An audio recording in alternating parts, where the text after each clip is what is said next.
Navotra tetsy amin'ny fitoeram-pampianarana mpitsara sy praikitra raha tetsy tsara lalàna kosa ny olana mitranga eo amin'ny fandriam-pahaleman'ny daholobe.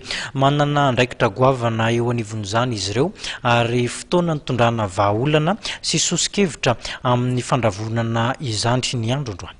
No tanterahina androany tetsy amin'ny fitoeram-pampianarana momba ny mpitsara sy ny praikitra raha etsy tsara lalàna ny mahakasika ny olana mitranga momba ny antsoina hoe fandriam-pahaleman'ny daholobe.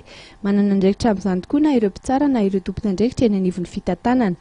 Anisan'ireo namelabelatra ny mahakasika izany indrindra Andriamatoa Artsilavra Godson. Ny vahoaka tsy misy intsony stabilité na fiarahamonina amin'ny faritra. Dia dikan'izany zany lasa rétablissement de l'ordre zany raha miteny manaraisanay tam'gazety mazany coup d'arrêt ny afahana stabiliser au minimum zany le fiarahamonina misy eo amin'ny faritra.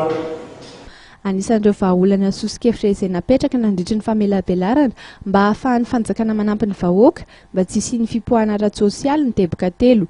Ao anatin'izany indrindra ny fanampiana avy any ivelany izay ahitana ny hetra ny vahiny atolotra ho an'ny fanjakana.